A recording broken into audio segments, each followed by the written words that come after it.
Saudaraku yang dirahmati Allah Azza wa Jalla, sebelum kita membahas akhir kehidupan Rasulullah dan tema kesederhanaan beliau yang terukir dalam Al-Quran, mari kita renungkan pesan-pesan Allah tentang dunia yang sering dianggap remeh.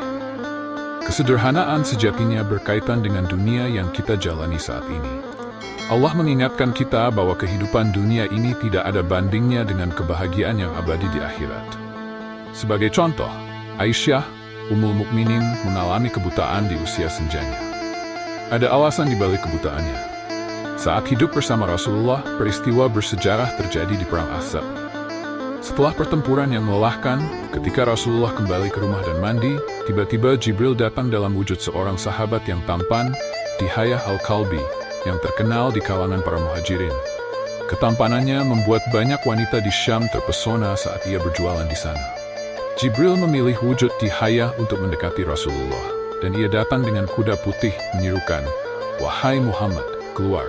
Begitu mendengar seruan itu, Nabi yang masih dalam keadaan mandi segera keluar.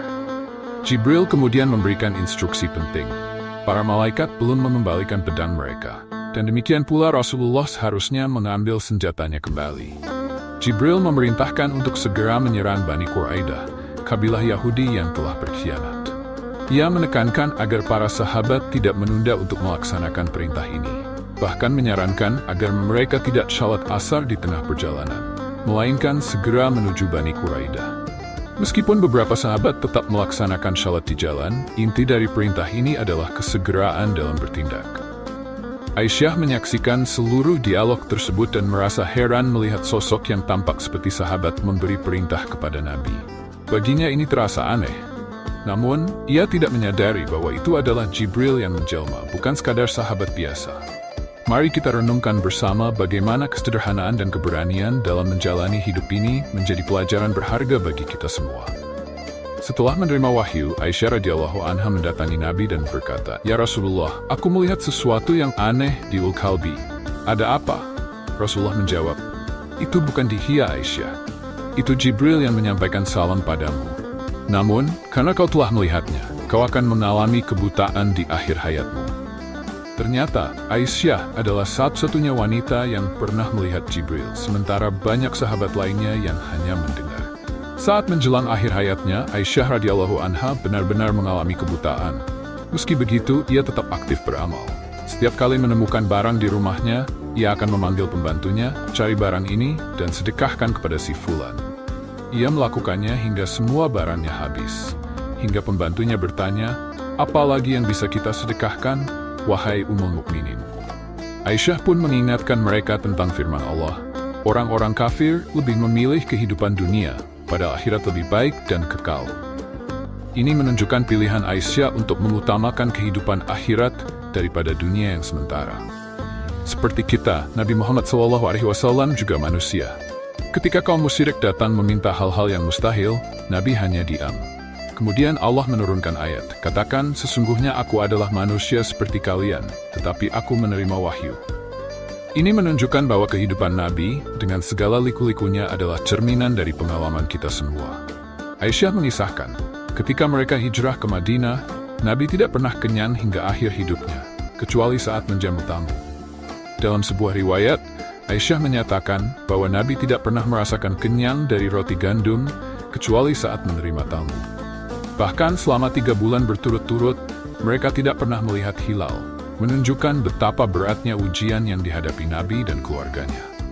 Kisah Aisyah dan Nabi mengingatkan kita akan kesederhanaan dan keutamaan mengutamakan kehidupan akhirat, meskipun dihadapkan pada berbagai tantangan. Di dapur kami, kompor Aisyah tak pernah menyala. Dulu kompor itu mati karena tidak ada yang dimasak. Sekarang, jika tidak menyala, itu karena situasi yang berbeda. Kehidupan Rasulullah dan kehidupan sekarang jelas sangat berbeda, dan kita harus menyadari perubahannya. Pada zaman Rasul, hidup sangat sederhana, dan beliau berbagi dengan para sahabat di Ashabus Suffah, yang jumlahnya bisa mencapai 90 hingga 100 orang. Makanan mereka seringkali berasal dari istri-istri Nabi. Meski demikian, tidak ada satupun dari istri-istri beliau yang pernah mengeluh, sebuah hal yang sangat mengagumkan. Hanya sekali dalam seumur hidup Nabi berumah tangga, istri beliau, Hafsah, mengungkapkan keluhannya tentang nafkah. Ini menunjukkan bahwa istri-istri Nabi, meski ingin tambahan belanja, memahami kesederhanaan hidup yang dijalani. Bahkan ketika mereka mengajukan permohonan tersebut, Nabi tidak langsung memenuhi, dan sebagai respons, beliau menjauh dari istri-istrinya selama hampir sebulan. Umar ibn Khattab, yang khawatir akan nasib Hafsah, mendatangi Nabi untuk memastikan, dan saat melihat keadaan Nabi yang sangat sederhana, hatinya tergerak. Ia mencoba menghibur Nabi dengan membandingkan kehidupan beliau dengan para raja yang hidup mewah. Namun, Nabi menegaskan bahwa dunia ini bukan untuk mereka yang beriman, melainkan untuk orang-orang yang ingkar, dan kenikmatan sebenarnya ada di surga. Rasulullah memilih kesederhanaan, menolak tawaran kemewahan yang bisa saja diberikan kepadanya. Hanya satu kali istri-istri Nabi mengeluh, dan setelah itu mereka menerima keadaan dengan penuh kesabaran. Setiap pagi, Nabi bertanya pada mereka tentang makanan, dan jika tidak ada, beliau dengan bijak berkata, "Jika begitu, saya akan puasa." Ini adalah contoh nyata dari sikap sederhana yang beliau tunjukkan. Nabi juga memperlihatkan betapa beliau tidak mengutamakan barang-barang baru. Ketika gelas pecah, beliau menempel dan menggunakan kembali, berbeda dengan kita yang sering mengganti barang meski belum rusak. Sederhananya, Nabi bahkan sampai tidak bisa dikenali oleh orang asing, karena pakaian dan cara hidupnya yang sama dengan sahabat-sahabatnya. Dalam hal makanan, Nabi mengajarkan bahwa jika kita merasa aman, sehat, dan memiliki cukup makanan untuk hari itu, maka kita telah mendapatkan kenikmatan dunia yang sebenarnya. Siapa yang bangun pagi dengan tenang, tanpa gangguan, pasti merasakan kedamaian. Di pagi itu, ia menikmati makanan yang cukup dari pagi hingga malam. Tubuhnya sehat, tanpa pegal atau sakit.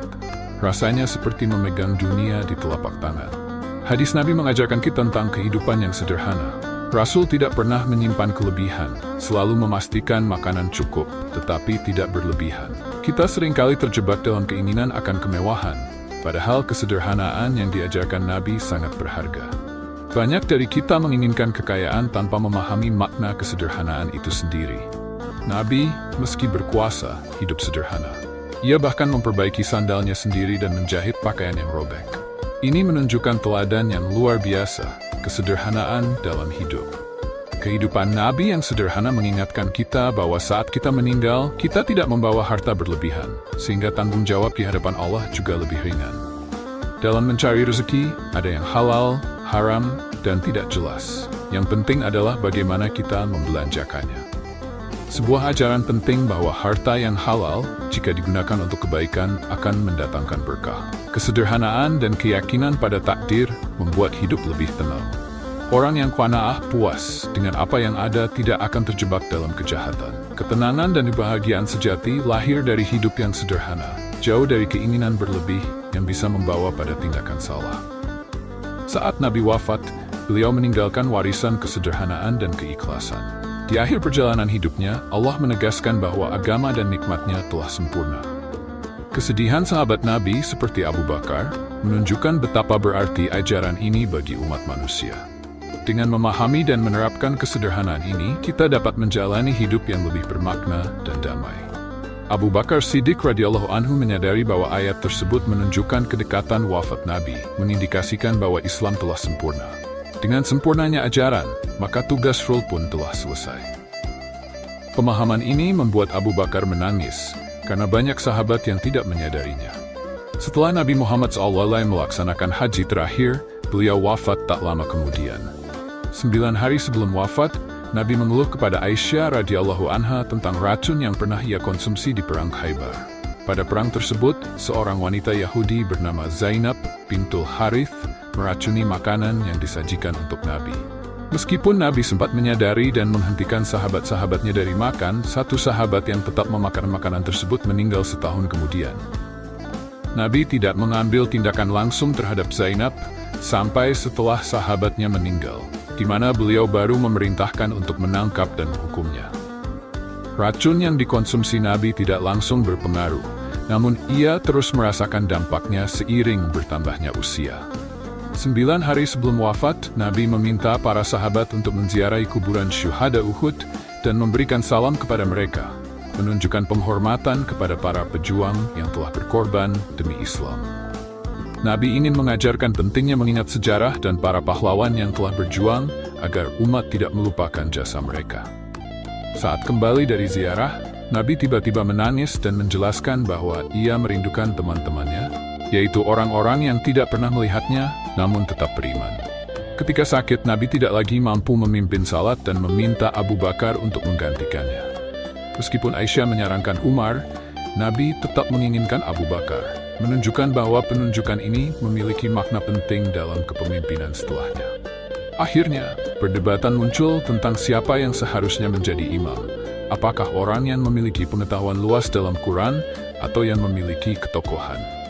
Namun, Nabi menegaskan bahwa yang jadi imam haruslah orang yang ahli dalam Quran, meskipun dengan berbagai pendapat yang ada. Ini menegaskan bahwa kriteria kepemimpinan dalam umat sangatlah penting dan kompleks. Saudara-saudara, mari kita tegaskan di sini. Ketika kita berbicara tentang salat dan bacaan Al-Quran, ada perbedaan yang jelas. Bacaan dalam salat yang dikenal sebagai qiraah murattalah memiliki keunikan tersendiri. Dan saat kita salat, kita harus memastikan bahwa bacaan tersebut benar dan indah. Mengapa? Karena kualitas suara seorang imam sangat memengaruhi kekhusyukan makmum di belakangnya. Misalnya, ketika kita membaca surah Al-Baqarah yang seolah-olah hanya satu lembar, jika bacaan kita kurang baik, terasa seperti kita sudah membaca 5 lembar. Ini semua berkaitan dengan kesadaran dan kekhusyukan, termasuk irama bacaan. Kita perlu memahami bahwa dalam salat ada etika dan tata cara yang harus dipatuhi. Satu momen penting dalam sejarah kita adalah ketika Nabi Muhammad SAW jatuh sakit dan Abu Bakar menjadi imam. Dalam keadaan yang sangat sulit itu, Nabi berusaha sekuat tenaga untuk bergabung dan memimpin salat.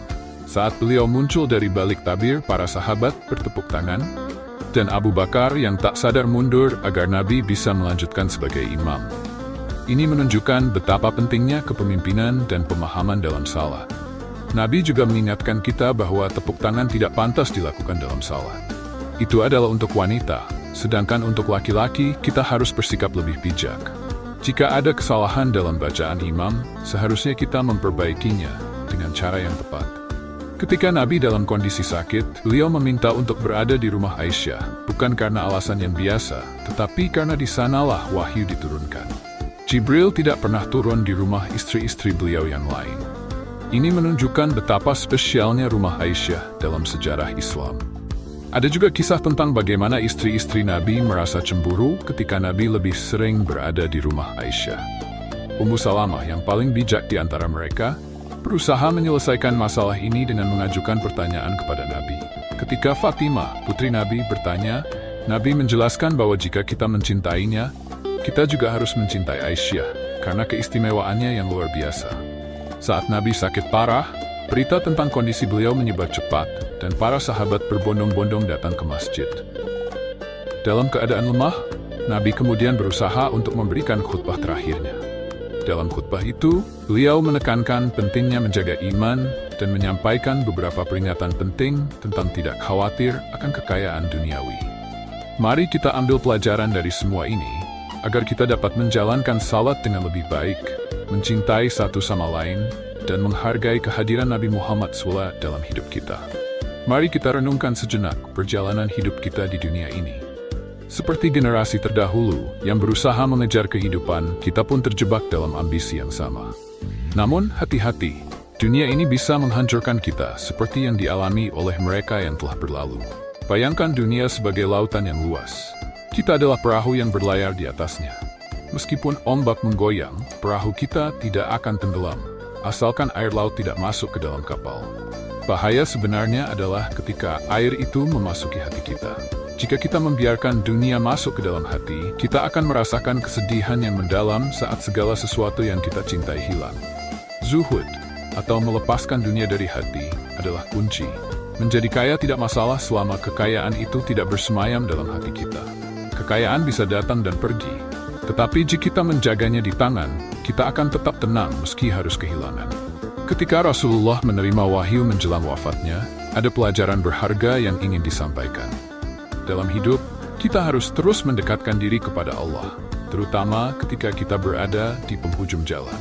Seperti kuda balap yang memacu lebih kencang saat mendekati garis finish, kita pun seharusnya memperkuat ikatan kita dengan Allah.